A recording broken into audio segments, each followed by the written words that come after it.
Barbershop conversation, guys. Feel free to hit the subscribe button. So, Lavar Ball says basically says it's hard for kids to live up to their son's image when they've been great. And the example he used was LeBron James kids in terms that they might succumb to the pressure of trying to live up to LeBron James, the dad, expectations. And LeBron James took exceptions to that and tells LeVar Ball, keep my family's name out of your mouth. Now, I understand both sides, and I think both sides are absolutely correct because I'm going to speak from experience. I played high school basketball with Walt Hazzard's son.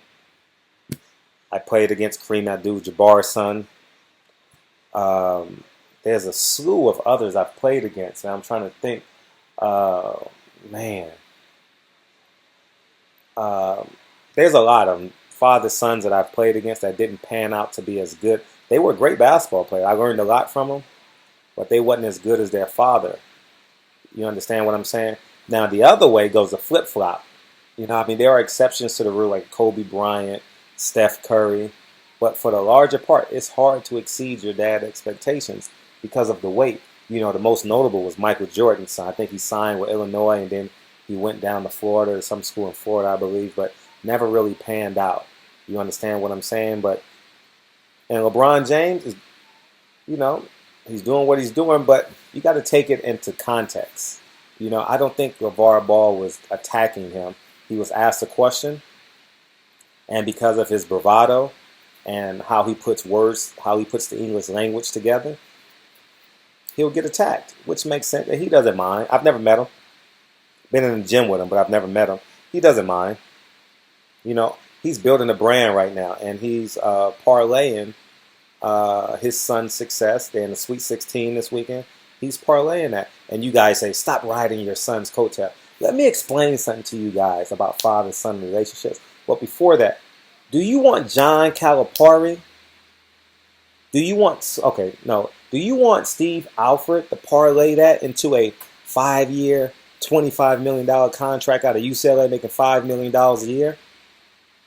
Or do you want the dad to get a deal with Nike to build his brand? Do you want the dad to make sure that his family is set for the rest of their lives and their kids are set for the rest of their lives? So you guys need to get rid of that notion that the fathers are too critical when these college coaches, these professional coaches, eat and eat well off of his son's talents. And that's just the reality of it, I'm going to be a strong figure in my son's life. I don't know if he's going to play sports. I'll obviously nudge him that way. But if he wants to be an artist, I'm going to stand by him and hopefully that he becomes the best at it. But it bothers me when people say you're living vicariously through your son.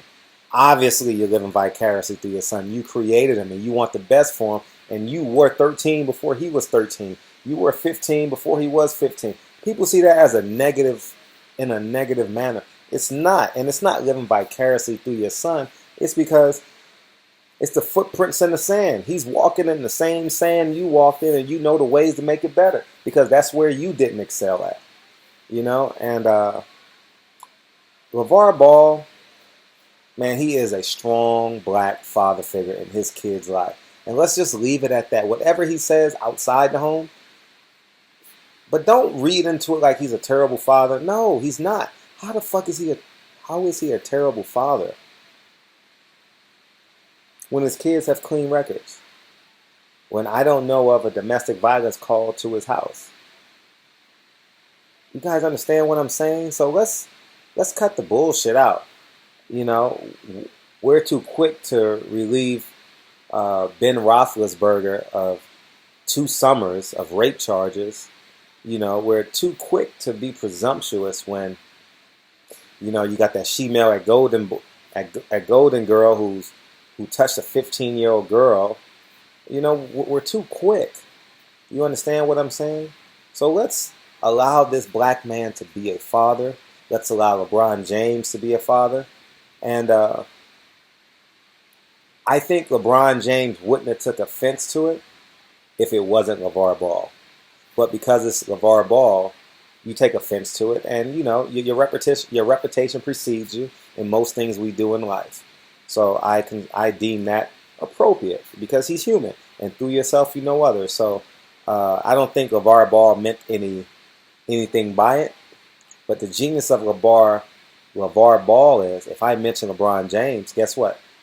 Barbershop Conversation is going to talk about it. ESPN is going to talk about it. Fox Sports is going to talk about it. So that's the genius of him right now. And he's building a legacy, and he wants to parlay his son's athletic prowess into monetization. And don't say you're not supposed to use your kids. Steve Alford is using them. John Calipari is using them black kids. You know, he milked Marcus Camby into the Memphis job. He milked Derrick Rose into the Kentucky job. All right, so let's call a spade a spade. It's okay if the white man uses us. So anyway, but on the flip side, I applaud LeBron James. Don't get enough credit for what he's done. His 4 friends that he has employed has been amazing. You know. So anyways, man, Barbershop Conversations. Feel free to hit the subscribe button, and I'll talk to you guys soon. Peace.